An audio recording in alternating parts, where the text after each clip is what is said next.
अस्सलाम वालेकुम students, welcome back to रमशेरियंस। तो लास्ट क्लास में हमने फैक्टराइजेशन की थी, फोर टर्म्स की। आज जो हमारा टॉपिक है वो है कुछ इम्पोर्टेंट टॉप कॉन्सेप्ट्स के बारे में हम लोग समझेंगे, जो ओ लेवल और आईजीसीएसई स्टूडेंट्स के लिए बहुत इंपॉर्टेंट कॉन्सेप्ट्स हैं, जिसमें अक्सर जो है वो स्टूडेंट्स बहुत ज़्यादा कंफ्यूज हो जाते हैं। तो सबसे पहले हम लोग इम्पोर्टेंट कॉन्सेप्ट के अंदर देखेंगे कि सिंप्लीफाई, फैक्टराइज और सॉल्व करने में क्या डिफरेंस है, जिसमें स्टूडेंट सबसे ज़्यादा कंफ्यूज होते हैं। तो अब यहाँ पे मैंने सिलेबस में से एक पार्ट निकाला है कि किस तरह से एग्जामिनर भी कहता है कि एक्सपैंड, सिंप्लीफाई और फैक्टराइज के अंदर क्या डिफरेंस है, किस तरह से इन तीनों डिफरेंट टर्म्स को सॉल्व करेंगे हम। सिंप्लीफाई बेसिकली सिंपली हमने उसको सिंपलेस्ट फॉर्म में लेके आना है। जैसे कि ये हमारे पास एक क्वेश्चन है, इसको अगर हम सिंप्लीफाई करें तो ये आंसर आ जाता है। अब ये है क्योंकि हमें हमें पता है कि आगे भी सॉल्व हो सकता है, इसलिए स्टूडेंट्स जल्दी में या नर्वस होकर उसको फर्दर सॉल्व कर देते हैं। जबकि इस चीज़ को हमें फर्दर सॉल्व नहीं करना है, इसको हम यहीं रखेंगे क्योंकि डिमांड है सिर्फ सिंप्लीफाई करना। इसको आपने आगे नहीं सॉल्व करना। फिर हमारे पास एक कॉन्सेप्ट है एक्सपैंड करने का। एक्सपैंड के अंदर अक्सर आपके पास डिफरेंट प्रोडक्ट्स, डिफरेंट ब्रैकेट्स दिए होंगे जिसको आपने सॉल्व करना होगा, उनका प्रोडक्ट निकालना होगा ब्रैकेट्स का। जैसे 3x एक्स के साथ मल्टीप्लाई होगा, फिर 3x 4y के साथ मल्टीप्लाई होगा, इस तरह हम एक्सपैंड करते हैं। और उसके अलावा हमने लास्ट क्लास में फैक्टराइजेशन को डिटेल में पढ़ा था। तो फैक्टराइज किस तरह से करना होता है, दो ब्रैकेट्स के अंदर हमारे पास आंसर होता है फैक्टराइज का। और डिफरेंट टर्म्स की, जैसे two terms, three terms, four terms की फैक्टराइजेशन हमने बहुत डिटेल में पढ़ी है। अच्छा, अब जो मेरा आज की क्लास का मकसद है वो है main differentiation between solve and factorization. Solve और फैक्टराइजेशन के अंदर मेजर डिफरेंस है और स्टूडेंट्स उसमें कंफ्यूज हो जाते हैं। फैक्टराइजेशन में as I told you before as well कि हमारा जो आंसर है वो हमेशा दो ब्रैकेट्स की फॉर्म में आएगा। टू ब्रैकेट्स में हमारा जो आंसर है वो आएगा, ठीक है। और सॉल्व के अंदर हमारे पास बिल्कुल वैसे ही सॉल्व करना है आपने, जैसे आपने फैक्टराइजेशन की होती है, मिडिल टर्म ब्रेक किया होता है। लेकिन इसके अंदर एक कॉन्सेप्ट तो इक्वल्स टू जीरो का आता है। दूसरा आपके पास जो कॉन्सेप्ट आता है कि ईदर और की फॉर्म में आपके पास आंसर आएगा और इक्वल्स टू की फॉर्म में आएगा। यहाँ पे आपने सिर्फ ब्रैकेट्स देने हैं, ब्रैकेट्स आएँगे, वही ब्रैकेट्स आपको यहाँ पे भी आएँगे, लेकिन ये ब्रैकेट्स आप फर्दर सॉल्व करके ईदर और की फॉर्म में आंसर देना होगा, ठीक है? अब हम इसको सॉल्व करते हैं कि किस तरह से हम इस चीज़ को करेंगे। अब मैंने एक एग्जांपल लिया है, उसको मैं आपको फैक्टराइज़ करना भी सिखाऊँगी और सॉल्व, दोनों को हम सॉल्व करेंगे तो हमें आइडिया हो जाएगा कि दोनों के अंदर मेजर डिफरेंस क्या है। फैक्टराइज़ेशन ऑफ थ्री टर्म्स में हमने ये देखा था कि टी स्क्वायर -2t -15। अब ये थ्री टर्म्स हैं। थ्री टर्म्स को किस तरह सॉल्व करेंगे?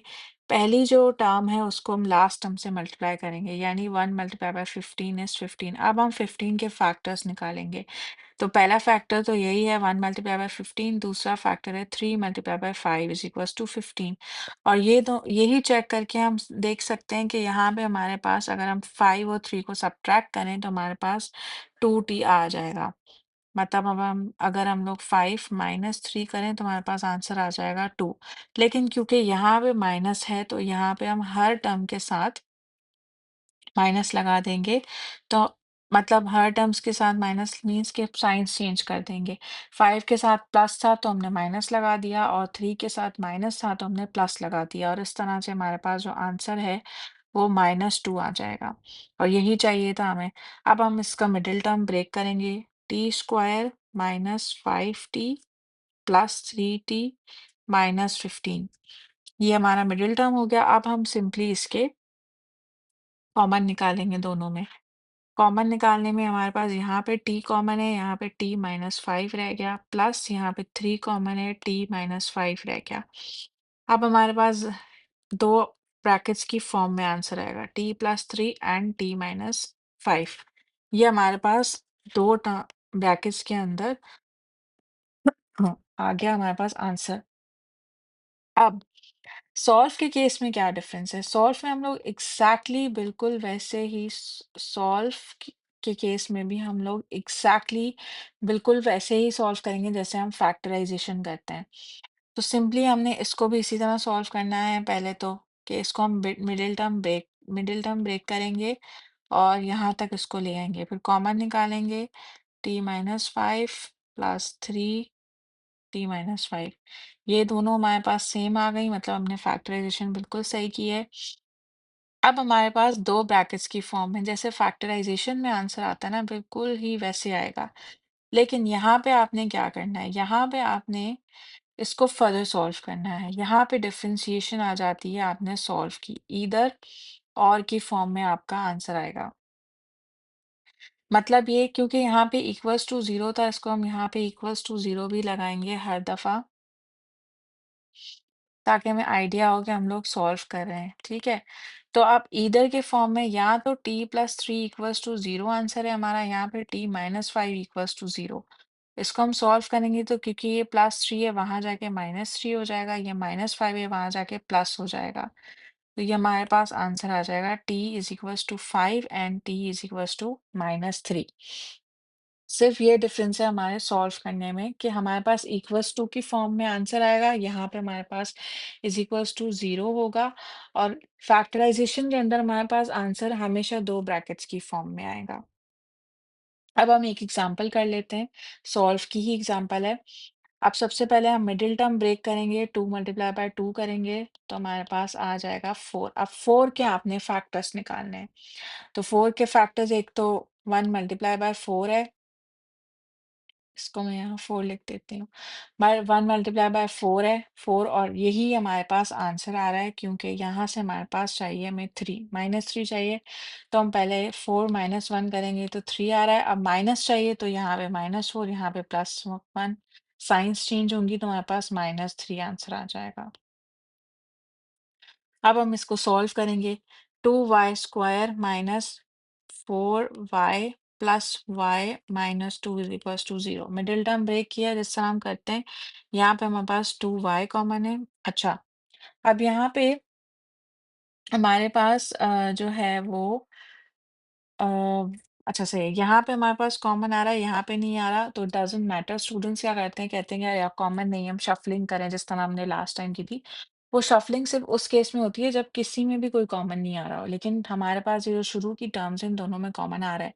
तो यहाँ पे 2 कॉमन है और y कॉमन है, तो यहाँ रह जाएगा y -2, प्लस इन दोनों के बीच में कुछ कॉमन नहीं है, तो 1 हम लोग कॉमन ले लेंगे और ये y -2 ही रहेगा, और यहाँ पे इक्वल्स टू साइन आ जाएगी।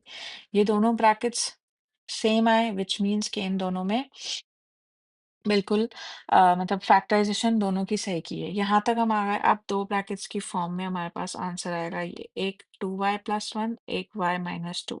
अब यहाँ तक हम सिर्फ तब करते जब हमें फैक्टराइजेशन करनी होती, लेकिन हमें क्या करना है, हमें करना है सॉल्व। तो सॉल्व के केस में हमारे पास ईदर और की फॉर्म में आंसर आता है, ईदर और। तो यहाँ पे या तो हमारे पास जो आंसर है वो 2y+1 = 0 है, यहाँ पे हमारे पास आंसर है y -2 = 0। यहाँ पे इक्वल्स टू 0 भी है, ठीक है। तो 2y, ये y +1 उधर जाएगा तो ये -1 हो जाएगा, y = -1/2, ये 2 वहां जाके डिवाइड हो जाएगा क्योंकि यहाँ पे वो मल्टीप्लाई है। उसके बाद y = -2 है, वहां जाके 2 हो जाएगा। तो ये हमारा फाइनल आंसर है। एक हमारे पास y की आंसर आ रही है, y = -1/2, दूसरा आ रहा है y = 2। अब हमारे पास एक और सॉल्व का क्वेश्चन है, उसको भी हम सॉल्व करते हैं। अब इसके अंदर स्टूडेंट्स कंफ्यूज हो जाते हैं, इसको जो है वो एक्सपैंड करना शुरू हो जाएंगे। क्या करेंगे, इस ब्रैकेट को इस ब्रैकेट से मल्टीप्लाई करेंगे और एक्सपेंड करेंगे, लेकिन ये हमारे पास वापस हम उसी पे आ जाएंगे, गलत है। क्योंकि हम इसको जब एक्सपैंड करेंगे फिर वो फैक्टराइज होगा, उसके बाद वो फैक्टराइज होने के बाद वापस यही आ जाएगा। आप क्या करोगे, एक्सपेंड करोगे, फिर आपके पास एक इस तरह की इक्वेशन आ जाएगी कि फैक्टराइज करना पड़ेगा, फिर से ये आ जाएगा। अब आप गौर से देखो, यहाँ पे हमारे पास ऑलरेडी 2 ब्रैकेट्स हैं, यहाँ पे हमारे पास ऑलरेडी 2 ब्रैकेट्स हैं। ऑलरेडी 2 ब्रैकेट्स का मतलब क्या है, हम इन्होंने एग्जाम में हमें आधा काम करके दे दिया है। हमें बस इसके आगे सॉल्व करना है, ईदर और की फॉर्म में हम आंसर देंगे। तो ऑप्शन होगा either 2x plus 3 is equals to 0, और फिर दूसरा हमारे पास और की फॉर्म में आएगा, और x minus 1 is equals to 0। तो हमें इसको फर्दर करने की ज़रूरत नहीं है। आप स्टूडेंट्स अपना टाइम पूरा ज़ाया करने के बाद देखते हैं, रियलाइज़ करते हैं हमें वापस हम वहीं आ गए, व्हिच मीन्स कि उसने हमें आधा काम करके दे दिया है। तो 2x प्लस 3 को हम किस तरह लिखेंगे, 2x is equals to minus 3, x is equals to minus 3 upon 2, और यहाँ पे हो जाएगा x इज इक्वल्स टू 1। तो ये हमारा आंसर हो जाएगा। यहाँ पे हमने ये नहीं देखना कि हम लोग इसको फर्दर मतलब एक्सपैंड करके फिर फैक्टराइज करें फिर यही आ जाएगा। तो आपने जब भी क्वेश्चन सॉल्व करना है आपने देखना है कि आप जो है वो कहाँ से स्टार्ट कर रहे हो क्वेश्चन। अच्छा, अब एक और क्वेश्चन है, इस केस के अंदर क्या स्टूडेंट्स गलती करते हैं। अब यहाँ पे आप देखो, यहाँ पे जीरो नहीं है, यहाँ पे क्या है, एक नंबर है, नॉन जीरो नंबर है। अब नॉन ज़ीरो नंबर है तो इसको हम डायरेक्ट नहीं सॉल्व करेंगे। इसको हम पहले जो है वो एक्सपैंड करेंगे, उसके बाद हम इसको सॉल्व करेंगे, क्योंकि यहाँ पे डायरेक्ट इक्वल्स टू 0 होना ज़रूरी है, तभी हम इन ब्रैकेट्स को उस तरह से लेंगे। तो हम क्या करेंगे, इसको सबसे पहले एक्सपैंड करेंगे। अब यहाँ पे एक नोट लिख लो आप, यहाँ पे एक नोट है इम्पोर्टेंट, वो ये है कि if there is non zero number on right side, if there is non zero number on right side, तो आपने क्या करना है, अगर नॉन जीरो नंबर है तो फर्स्ट एक्सपैंड इट। फर्स्ट आपने सबसे पहला स्टेप क्या करना है, फर्स्ट एक्सपैंड इट। उसके बाद आपने करना है make the right hand side zero. आपने राइट हैंड साइड को जीरो करना है, make the right hand side zero and then solve it. या आपने अपने पास भी लिख लेना है, ये लिखा हुआ होगा तो आपको ये याद होगा कि हमने क्या करना है, जब भी नॉन ज़ीरो नंबर आएगा तो हमें उसको डायरेक्ट सॉल्व नहीं करना। आपने क्या करना है, उसको सबसे पहले तो आपने इसको क्या करना है, एक्सपैंड करना है। एक्सपैंड का मतलब है इस ब्रैकेट को इस ब्रैकेट के साथ मल्टीप्लाई करना है इस तरह से, और हमने ये किया भी है। तो x मल्टीप्लाई बाय x हो जाएगा x square minus 2x minus 3x plus 6 equals to 2। अब ये हमारे पास एक्सपेंडेड फॉर्म में आ गई इक्वेशन। अब हम इसको इक्वल्स टू को जीरो कर देंगे और यहाँ पे हम इसको सॉल्व कर देंगे, तो ये हो जाएगा x square minus 5x minus 2x minus 3x minus 5x हो जाएगा प्लस 6, और ये 2 जब इधर शिफ्ट होगा तो यहाँ पे ये प्लस हो रहा है तो वहाँ पे माइनस हो जाएगा, और ये हो जाएगा इक्वल्स टू 0। इसको अब हम फर्दर सॉल्व करते हैं तो ये हो जाएगा x square minus 5x plus 6, o plus 6 minus 2 हो जाएगा हमारा 4 इक्वल्स टू 0। अब ये हमारी थ्री टर्म्स की इक्वेशन आ गई, और इसको हम बिल्कुल वैसे ही सॉल्व करेंगे जैसे हम फैक्टराइजेशन में करते हैं। ये जो सारा हमने प्रोसेस किया इसको हम कहते हैं एक्सपेंशन। यहाँ पे हमने ये पूरी एक्सपेंशन की है। अब जो हम करेंगे वो हमारा होगा फैक्टराइजेशन। फैक्टराइजेशन जिस तरह से मैंने सिखाई थी उसी तरह से करेंगे हम बिल्कुल।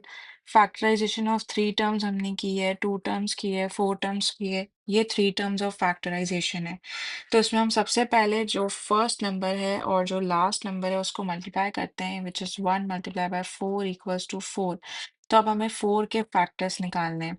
4 के फैक्टर्स, एक तो 1 4 ज़ा 4, दूसरा 2 2 ज़ा 4। लेकिन अब हम अगर यहाँ पे देखें तो हमें जो मिडिल टर्म चाहिए वो चाहिए 5। तो 5 हमें किस तरह आएगी, या तो हम इन दोनों को ऐड करें या सब्ट्रैक्ट करें। अगर हम ऐड कर रहे हैं तो हमारे पास 5 आ रहा है, विच मीन्स कि हम ये दो फैक्टर्स लेंगे, लेकिन हमें क्योंकि यहाँ पे माइनस है तो -5 चाहिए, तो हम दोनों की साइन चेंज कर देंगे तो हमारे पास -5 आ जाएगा। ये हमारे पास फैक्टर्स आ गए। अब हम मिडिल टर्म ब्रेक करेंगे, x square minus 1x minus 5 minus 4x plus 4 equals to 0, क्योंकि हमारे दो फैक्टर्स ये थे। अब इन दोनों में कॉमन निकालेंगे और इन दोनों में कॉमन निकालेंगे। तो इन दोनों में हमारे पास कॉमन क्या आया? इन दोनों में हमारे पास कॉमन x है, तो यहाँ पे x -1 रह जाएगा। यहाँ पे क्योंकि माइनस साइन बाहर है, तो हमने ये भी पढ़ा है कि अगर बाहर माइनस साइन है, तो वो भी हमारी कॉमन ली जाती है। तो हमारी माइनस कॉमन है और दूसरा हमारा 4 कॉमन है। तो what we are left with x। और ये जो हमने जब कहा था कि हम जब माइनस साइन को कॉमन लेंगे, तो जो भी रिमेनिंग साइन होगी वो हमारी चेंज हो जाएगी। मतलब यहाँ पे माइनस थी तो यहाँ पे अब पॉजिटिव हो गया, तो हमने पॉजिटिव x लिख दिया। अब यहाँ पे प्लस है तो यहाँ पे -4 हो जाएगा, इक्वल्स टू 0। अब हमारे पास जो दो ब्रैकेट्स में आंसर आया है वो आएगा x-4 और दूसरा आएगा x-1। ये हमारी बिल्कुल यहाँ तक हमारी फैक्टराइजेशन कंप्लीट है। लेकिन क्योंकि जो क्वेश्चन था ना, क्वेश्चन में हमसे कहा गया था कि आपने सॉल्व करना है। सॉल्व करना है, सॉल्व का मतलब ये है कि हमें उसको ईदर और की फॉर्म में आंसर देना होगा। तो अगर हम ईदर और की फॉर्म में आंसर देखें, तो ईदर हमारे पास आंसर होगा x इज इक्वल्स टू 4 और x इज इक्वल्स टू 1। क्योंकि x-1 था, इक्वल्स टू 0 था, तो हम उस तरफ शिफ्ट करके आए तो दोनों की साइन चेंज हो गई और ये हमारा आंसर हो जाएगा। ये हमारा आंसर हो जाएगा x इज इक्वल्स टू 4 और x इज इक्वल्स टू 1। ये हमारा सॉल्व का आंसर है। अब हम आते हैं एडवांस्ड क्वेश्चंस की तरफ। अच्छा, इसको मैं थोड़ा-सा बता दूँ कि बिल्कुल वैसे ही करना होता है जैसे हम फैक्टराइज़ेशन करते हैं। एक्सपेंशन भी बिल्कुल हमने वैसे ही की जैसे हम लोग करते हैं। फैक्टराइज़ेशन भी हम लोग बिल्कुल वैसे ही कर रहे हैं जिस तरह करते हैं। अब जो हमें करना है सॉल्व में, बस सिर्फ़ एक डिफ़रेंस ये होता है कि सॉल्व में हमेशा इक्वल्स टू 0 आता है। यहाँ पे क्योंकि नॉन ज़ीरो नंबर था तो हम उसको पहले उस तरफ शिफ्ट करेंगे, वरना हम इसको डायरेक्ट सॉल्व करते हैं जैसे ये किया हमने। यहाँ पे अगर आप ऑलरेडी 2 ब्रैकेट्स थे, अब इसको आप पहले एक्सपेंड करके फिर फैक्टराइज़ करोगे और फिर ये 2 ब्रैकेट्स फिर से आ जाएँगी, तो उसमें फ़ायदा नहीं है। लेकिन यहाँ पे हमने एक्सपेंड इसलिए किया क्योंकि यहाँ पे हमारे पास इक्वल्स टू 0 नहीं था। तो जब यहाँ पे इक्वल्स टू 0 नहीं था, तो यहाँ पे हमें इसको 0 बनाने के लिए हमें यहाँ पे एक्सपेंड करना पड़ा। तो इस तरह के क्वेश्चन्स आते हैं और स्टूडेंट्स कन्फ्यूज़ हो जाते हैं, इसलिए मैं हर एस्पेक्ट के क्वेश्चन सॉल्व करवा रही हूँ। अब जो हम आगे करेंगे वो है हमारा एडवांस्ड क्वेश्चंस। एडवांस्ड क्वेश्चन में क्या है, इस तरह के क्वेश्चंस आते हैं एग्जाम में, क्योंकि एग्जाम में डायरेक्ट अक्सर फैक्टराइजेशन के इतने इजी क्वेश्चंस या सॉल्व करने के इतने इजी क्वेश्चंस नहीं आते। इस तरह के क्वेश्चन आते हैं जिसमें हमें डिनोमिनेटर और न्यूमरेटर दोनों को डिफरेंटली ट्रीट करना पड़ता है और प्रोसेस सारा वही है, मतलब फैक्टराइजेशन भी आ जाएगी इसमें, एक्सपेंशन भी आ जाएगी, सॉल्व करना भी आ जाएगा, लेकिन अलग अलग। अब इसकी जो पहली ट्रिक है ना वो ये है, वो है सॉल्व सेपरेटली। मतलब ये है कि हमें न्यूमरेटर को और डिनोमिनेटर को सेपरेटली सॉल्व करना है। अब वो क्यों? स्टूडेंट्स अक्सर यहाँ पे कैंसिलेशन करते हैं, लेकिन यहाँ पे आप डायरेक्ट कैंसिलेशन नहीं करते। डायरेक्ट कैंसिलेशन नहीं हो सकती। ये मैं इसलिए लिख रही हूँ, आप स्टूडेंट्स जब रिवाइज करते हैं ना, तो ये छोटे छोटे नोट्स उनको बहुत इजीली काम आते हैं फिर। Direct cancellation can not occur. अब वो क्यों है? Due two plus minus. अब ये जो साइंस है ना हमारी, ये माइनस और ये माइनस, ये प्लस, इनकी वजह से हम लोग डायरेक्ट यहाँ पे कैंसिल नहीं कर सकते। ये पूरा इसके साथ जब इस पूरी टर्म के साथ कैंसिल हो, सिर्फ तब हो सकता है। तो ये पॉसिबल नहीं है, इसलिए हम लोग न्यूमरेटर को अलग सॉल्व करेंगे और डिनोमिनेटर को अलग सॉल्व करेंगे। अब अगर हम इस क्वेश्चन को ले आए, तो ये है 4x² माइनस 9। न्यूमरेटर में हमारे पास 4x² माइनस 9 है। तो यहाँ पे अब हम सबसे पहले हमारा क्या स्टेप था, टू टर्म्स की किस तरह से हम फैक्टराइजेशन करेंगे। तो ये है पहला स्टेप था कि कॉमन निकल रहा है, तो कॉमन इज नो। तो अब हम फॉर्मूला यूज करेंगे। फॉर्मूला कौन सा? ये वाला जो फॉर्मूला हम लोग यूज करते हैं, a² plus B minus b² is equals to a plus b and a minus b। ये वाला हम फॉर्मूला यूज करेंगे। ठीक है, अब हम इसको इस तरह से ओपन कर लेंगे, तो ये किस तरह हो जाएगा? ये 4x² माइनस 9 था, तो ये हो जाएगा 2x और पूरे के ऊपर ब्रैकेट आ जाएगी माइनस 3 का स्क्वायर। अब ये हमारे पास इस फॉर्म में आ गया, तो अब हम इसको इस फॉर्म में लिख सकते हैं। तो अब हम इसको लिखेंगे 2x प्लस 3 और दूसरी ब्रैकेट हो जाएगी 2x-3। और ये मैं पहले भी बता चुकी हूँ कि इस फॉर्मूला को यूज़ करने के लिए इट्स नेसेसरी कि यहाँ पे माइनस साइन हो। ठीक है, जब तक यहाँ पे माइनस नहीं होगी हम ये फॉर्मूला यूज़ नहीं कर सकते। अब हम डिनोमिनेटर को करेंगे। डिनोमिनेटर में हमारा जो क्वेश्चन है वो है 2x² माइनस 13x प्लस 15। ये हमारा डिनोमिनेटर है। अब इसका हम अगर देखें तो ये सिंपली 3 टर्म्स की फैक्टराइजेशन है। तो पहले हम इस 2 को और 15 को मल्टीप्लाई करेंगे तो 30 आंसर आएगा। तो हमें 30 के फैक्टर्स निकालने हैं और इस तरह से निकालने के हमारा आंसर 13 आए। तो एक हो जाएगा 1 मल्टीप्लाई बाय 30, फिर हो जाएगा 2 मल्टीप्लाई बाय 15 और हम देख सकते हैं 2 मल्टीप्लाई बाय 15 पे हमारे पास 13 आएगा 15 को 2 से माइनस करके। 15 माइनस 2 करेंगे तो 13 आएगा, लेकिन यहाँ पे माइनस साइन है तो दोनों की जो साइंस है वो हम चेंज कर देंगे तो हमारे पास -13 आ जाएगा। ठीक है, अब हमारे पास ये फैक्टर्स आ गए। अब हम मिडिल टर्म ब्रेक करेंगे तो ये हो जाएगा 2x² minus plus 2x minus 15x plus 15 equals to 0 नहीं है, सॉरी। ठीक है, अब हमारे पास यहाँ पे जो कॉमन आएंगे वो क्या कॉमन आएंगे?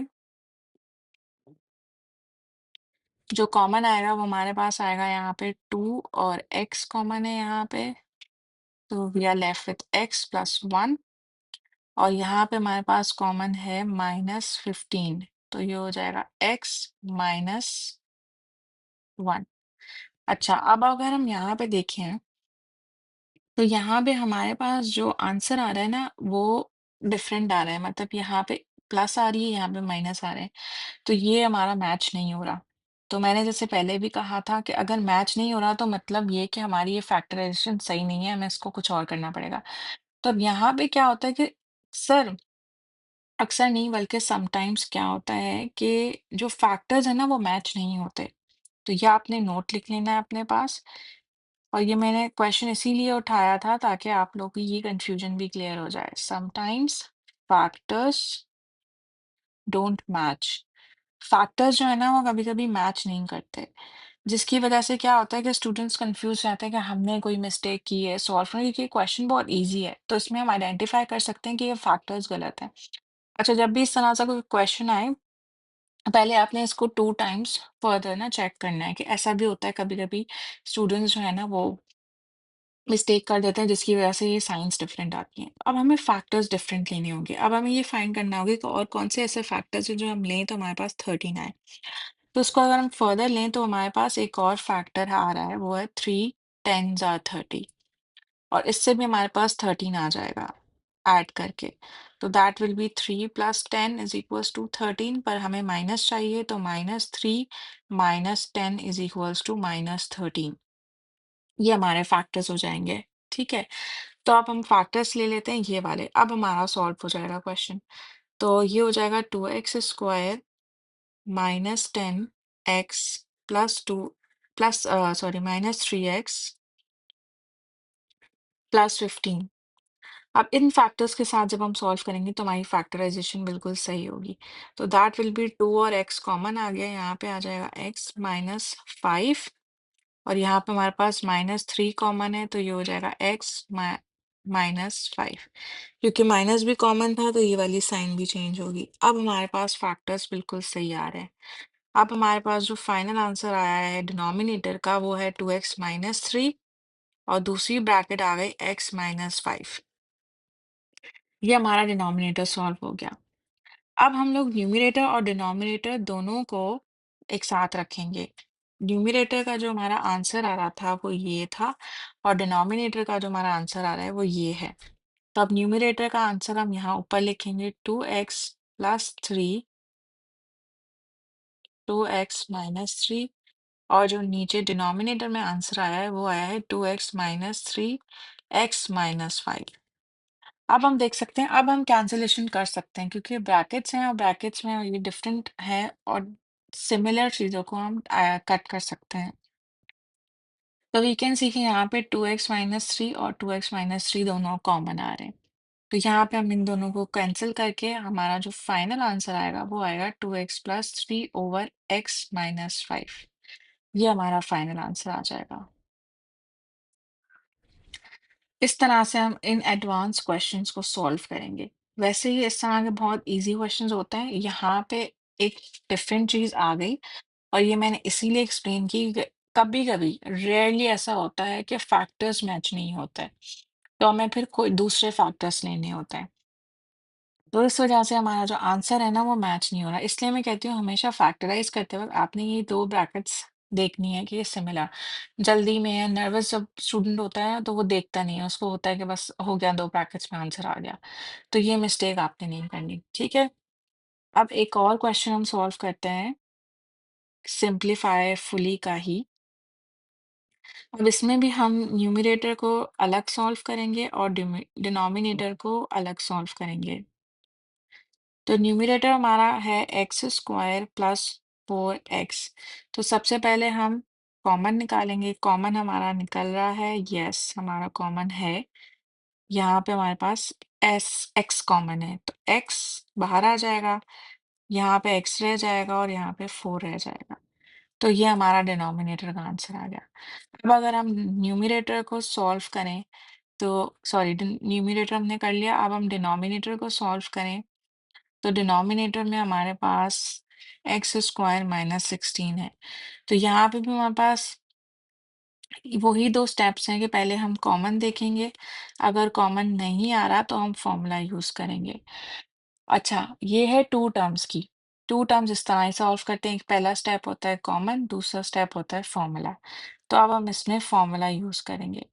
तो फॉर्मूला चेक करें तो हाँ, फॉर्मूला मैच हो रहा है। हमारा जो फॉर्मूला है ए माइनस बी का जो स्क्वायर है इक्वल्स टू होता है ए प्लस बी और ए माइनस बी। तो यहाँ पे हमारे पास हो जाएगा, अब एक्स को हम ब्रैकेट में रख के बाहर स्क्वायर रख देंगे, यहाँ पे आ जाएगा माइनस 16 जो है वो किसका स्क्वायर है, वो 4 का स्क्वायर है, तो यहाँ पे 4। ये इस फॉर्म में आ गया, तो अब हम इसको इस फॉर्म में लिख सकते हैं, तो ये हो जाएगा एक्स प्लस 4 और दूसरी ब्रैकेट हो जाएगी एक्स माइनस 4। अब हम इसको बिल्कुल उसी तरह से लिख देंगे, न्यूमरेटर ओवर डिनोमिनेटर, और फिर हम कैंसलेशन कर सकते हैं। हम डायरेक्टली कैंसलेशन नहीं करेंगे। न्यूमरेटर ओवर डिनोमिनेटर, न्यूमरेटर हमारा क्या है, न्यूमरेटर हमारा है एक्स और एक्स प्लस 4, ये हमारा न्यूमरेटर हो गया। डिनोमिनेटर हमारा है एक्स प्लस 4, दूसरी ब्रैकेट है एक्स माइनस 4। अब अगर हम देखें यहाँ पे कोई सिमिलर ब्रैकेट्स हैं, यस ये दोनों सिमिलर हैं, तो ये दोनों कैंसिल हो जाएंगी और हमारे पास जो आंसर होगा वो होगा एक्स अपॉन एक्स माइनस 4। ये हमारा फाइनल आंसर होगा। ये हमारा फाइनल आंसर आ गया। इस तरह से हम क्वेश्चन सॉल्व करेंगे। बहुत इजी होते हैं ये, स्टार्टिंग में थोड़े से मुश्किल लगते हैं, बाद में ये इजी होते हैं। एक और क्वेश्चन सॉल्व कर लेते हैं इसी तरह का। अब हम न्यूमरेटर पहले अच्छा, न्यूमरेटर में अब देखें तो हमारे पास 3 टर्म्स आ गई, 3x square plus 16x plus 5। अब 3 टर्म्स का मतलब है हम लोग मिडिल टर्म ब्रेक करेंगे। मिडिल टर्म इस तरह से ब्रेक करेंगे कि हम 3 को पहले 5 से मल्टीप्लाई करेंगे, तो 3 5 जा 15, विच मीन्स हमें 15 के फैक्टर्स निकालना है। 15 के फैक्टर्स हैं 1 मल्टीप्लाई बाय 15, और अगर हम देखें तो हमें मिडिल जो टर्म चाहिए वो चाहिए 16, तो 1 प्लस 15 करेंगे तो 16 आंसर आएगा। हमें सारे फैक्टर्स निकालने की ज़रूरत नहीं है। हम जब फैक्टर्स निकालेंगे ना, जब हमारी प्रैक्टिस होगी, तो उसी वक्त हम आइडेंटिफाई कर लेंगे कि जो मिडिल टर्म हमें चाहिए वो अचीव हो रही है, तो हम आगे फैक्टर्स ना निकालें। तो यहाँ पे हमारी मिडिल टर्म ब्रेक हो गए, हमारे पास रह जाती है 3। अच्छा, ये पॉजिटिव है तो वैसे ही रहेगा, 3x square plus 15x plus x plus 5।